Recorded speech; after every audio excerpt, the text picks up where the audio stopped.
Bismillahirrahmanirrahim.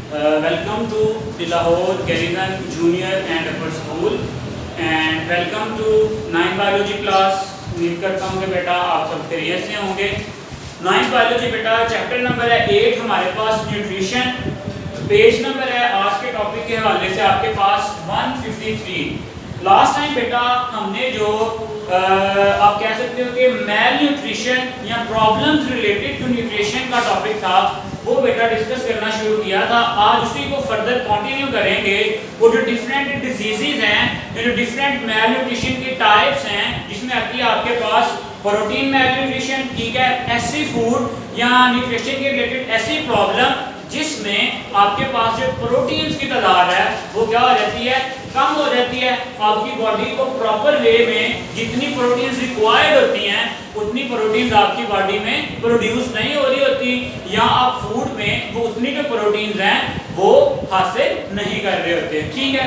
इस तरह next आएगा बेटा आपके पास मिनरल डेफिशिएंसी के मिनरल्स जो हमारे जो फूड का एक इम्पॉर्टेंट पार्ट है हमारी बॉडी की फंक्शनिंग के लिए, उनका एक बहुत इंपॉर्टेंट रोल है, जिनको थ्रू आउट द चैप्टर हम पढ़ते आ रहे हैं। उनकी बेटा डेफिशिएंसी से भी आपके पास क्या है, डिफरेंट जो डिजीजेज हैं वो कॉज होती हैं, वो भी बेटा हम क्या करेंगे, डिस्कस करेंगे। चलें शुरू करते हैं। Protein deficiency mail nutrition, page number है आपके पास 153। Protein energy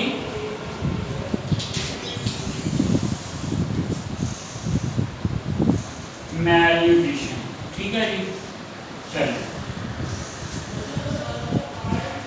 protein energy mail nutrition means inadequate ability or absorption of energy and proteins.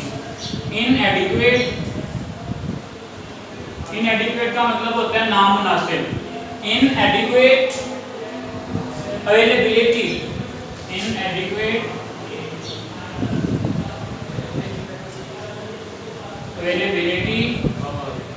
or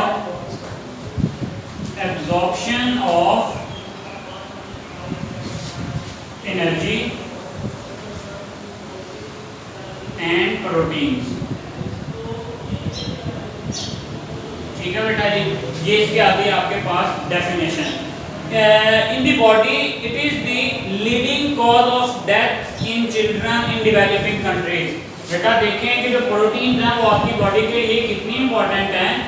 it is the leading cause, मतलब बेटा leading cause of children death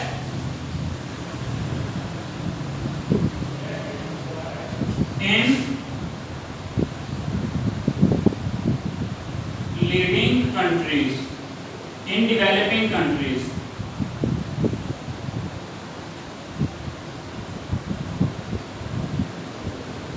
अब बेटा इसकी importance का अंदाजा यहाँ से हम लगा सकते हैं कि ये जो प्रोटीन मेल न्यूट्रिशन है या प्रोटीन एनर्जी मेल न्यूट्रिशन है बेटा, ये जो है आपके पास बच्चों की अमवात की एक सबसे बड़ी वजूहात में से एक वजह है, ठीक है। जिन कंट्रीज में, डेवलपिंग कंट्रीज में, जो बेटा ऐसे कंट्रीज जो भी डेवलप कर रहे हैं, अभी डेवलपिंग की स्टेज में है बेटा, उनमें जो बच्चों की ज़्यादा डेथ होती है वो इस प्रोटीन एनर्जी मेल न्यूट्रिशन की वजह से होती है। क्लियर हो गया। चलें अब आते हैं इसकी डिजीजेस पे, क्वाशिरकर एंड मेरेस्मस डिजीजेस के जो आपके पास प्रोटीन एनर्जी मेल न्यूट्रिशन है, इससे कौन कौन सी बीमारियां होती हैं। पहली है बेटा आपके पास क्वाशिरकर,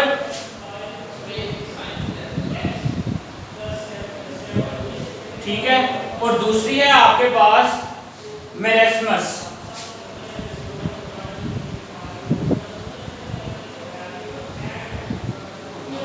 पेपर में बेटा ये भी शॉर्ट क्वेश्चन आता होता है, what is protein energy mail nutrition gives the different diseases caused by the protein energy mail nutrition. चलें अब इनको बेटा वन बाय वन डिस्कस करते हैं कि जो क्वाशिरकर है ये क्या है। क्वाशिरकर बेटा आपके पास सिंपली जाहिर हो रहा है कि प्रोटीन की डेफिशिएंसी की वजह से है। At the age of, due to the protein deficiency at the age of about 12 month, ठीक है। when breastfeeding is discontinued due to protein deficiency, due to protein deficiency at the age of 12 month. ठीक है, जब बच्चा बेटा 12 month तक की जो एज है उसमें आपके पास जो प्रोटीन डेफिशिएंसी होगी, अब 12 मंथ तक बेटा when breast feeding is discontinued, when breast feeding is discontinued. इससे क्या मुराद है बेटा, आपको पता है कि अब जो 1 साल का बच्चा है उसने ब्रेस्ट फीडिंग करना है, अगर उसको प्रॉपर तरीके से फीडिंग जो माँ है वो दूध ही नहीं पिला रही तो उसकी बॉडी में क्या हो जाएगा, प्रोटीन की डेफिशिएंसी हो जाएगी। ठीक है, अब इसका नतीजा क्या निकलेगा, it can also develop at any time during a child growing age. सिर्फ ये 12 साल की 12 माँ की उम्र में नहीं, लेकिन बेटा जो ग्रोइंग एज होती है, जब बच्चे ग्रो कर रहे होते हैं, ठीक है, it can develop at any time during a child's growing age, child's growing age। जब बेटा बच्चा क्या कर रहा होता है, ग्रो कर रहा होता है, तो उसमें जो प्रोटीन डेफिशिएंसी आ रहेगी वो क्या कहलाएगी, क्वाशिल्कर कहलाएगी। ठीक है, अब children may grow to abnormal height but abnormally thin. अब इसकी जो आपके पास आ जाती हैं सिम्टम्स या science and symptoms, science and symptoms में बेटा अगर हम देखें तो जो बच्चा है वो उसकी हाइट तो नॉर्मल होगी, लेकिन बेटा जो उसकी थिकनेस है वो क्या हो जाएगी, abnormal. Children may grow to normal height, children may grow to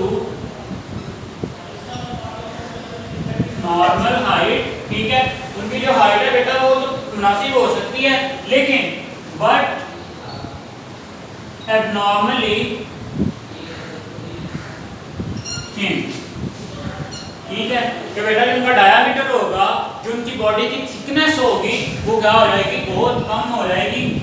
क्यों, due to the protein deficiency. Clear. चलें, नेक्स्ट है बेटा आपके पास मेरेस्मस। ठीक है, अगर आप मेरेस्मस को देखें तो ये कैसी डिजीज है, इसमें बेटा usually develop between the ages of 6 months and 1 year.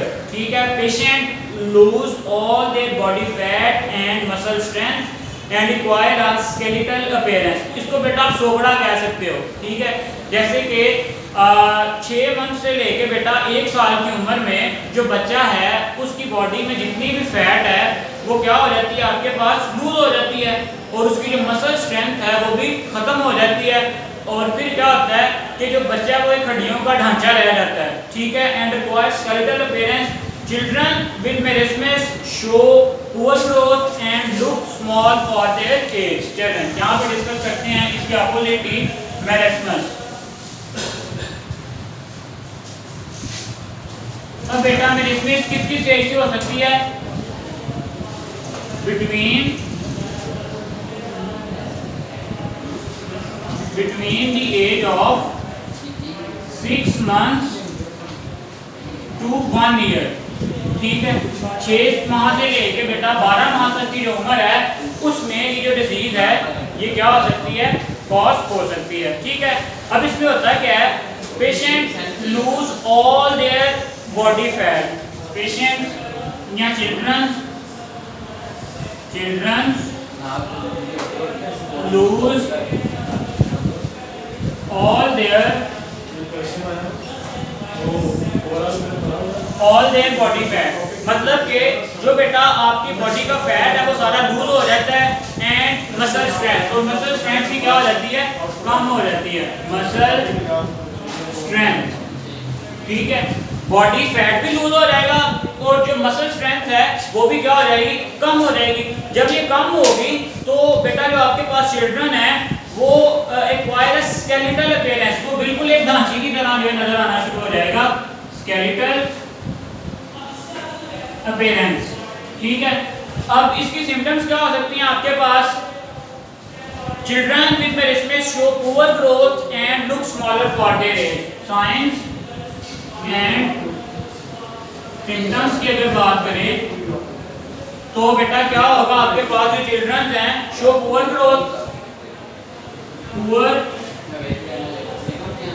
Poor growth, और उसके बाद बेटा children look smaller age compare to their age, age compare to their age. Clear? चलें, ये बेटा आ गया आपके पास के प्रोटीन डेफिशिएंसी आपके पास जो है वो क्या है, ठीक है। और उसके बाद जो है उससे जो होने वाली डिफरेंट डिजीजेज हैं वो बच्चों में किस तरह से होती हैं और उनकी साइंस और जो सिम्टम्स हैं बेटा जी वो क्या क्या हो सकती हैं। क्लियर है? चलें, नेक्स्ट बेटा आपके पास है मिनरल डेफिशिएंसी डिजीजेस। ये हमने प्रोटीन डेफिशिएंसी डिजीजेस डिस्कस की, अब हम डिस्कस करने लगे हैं मिनरल्स। मिनरल्स बेटा हम चैप्टर के शुरू में डिस्कस करके आए हैं, मेजर मिनरल्स, माइनर मिनरल्स, ठीक है, वो सारे के सारे बेटा हमने डिस्कस किए हैं। अब देखते हैं कि अगर उनमें से कोई मिनरल जब एब्सेंट होता है बॉडी में तो किस तरह से जो डिजीजेज हैं वो होती हैं। Mineral deficiency diseases, mineral deficiency diseases बेटा बहुत सारी डिजीज होती हैं, लेकिन यहाँ पे दो डिस्कस की गई हैं। एक है आपके पास ग्वाइटर और दूसरा है एनीमिया। पहला बेटा आपके पास ग्वाइटर। ग्वाइटर क्या होता है बेटा? ये आयोडीन की कमी की वजह से आपकी बॉडी में जो आपका थायराइड ग्लैंड है, जो भी आप पिछले चैप्टर में डिस्कस करके आए हो, जो आपकी डेवलपमेंट में थायरोक्सिन हार्मोन जो है वो रिलीज करता है, जो कि आपकी डेवलपमेंट के लिए बहुत जरूरी है। क्लियर? चलें, अगर आयोडीन प्रॉपर तादाद में या प्रॉपर अमाउंट में नहीं होगा तो वो जो आपके पास थायराइड ग्लैंड है उसकी स्वेलिंग हो जाएगी और उसको हम कहते हैं ग्वाइटर, जिसको बेटा कॉमनली गिलर्ड के नाम से क्या किया जाता है, पहचाना जाता है। क्लियर? चलें, goiter is a condition caused by an insufficient amount of iodine in diet, caused by insufficient amount of iodine in diet। Iodine क्या है? एक मिनरल है। जब आयोडीन की डेफिशिएंसी हो जाएगी तो ये ग्वाइटर की डिजीज क्या होगी? कॉज होगी। ठीक है, क्या होगा? Iodine is used by thyroid gland to produce hormones that control the body normal functioning. Iodine is used by thyroid gland to produce thyroid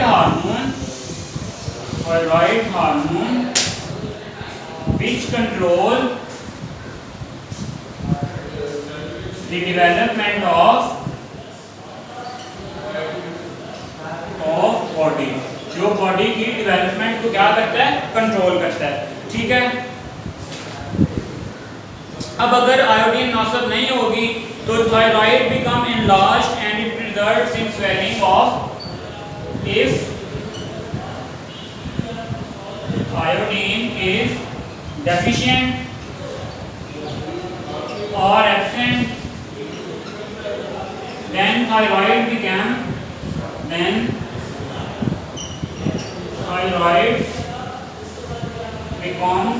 enlarged and swelling of neck occur। ठीक है, ये बेटा आ गया आपके पास आयोडीन।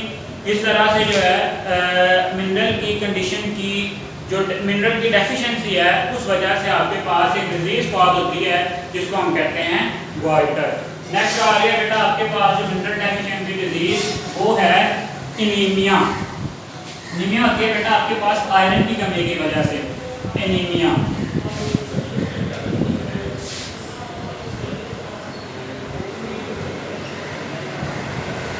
एनीमिया क्या है बेटा? तो आपके पास शॉर्ट क्वेश्चन के लिए पूछा जा सकता है। It is the most common of all mineral deficiency disease. पहली बात तो ये याद रखें कि जितनी भी मिनरल डेफिशिएंसी डिजीजेज हैं उनमें से जो मोस्ट कॉमन है, जो सबसे ज़्यादा है, वो है आपके पास एनीमिया। एनीमिया से क्या मुराद है? Lack of blood, lack of blood.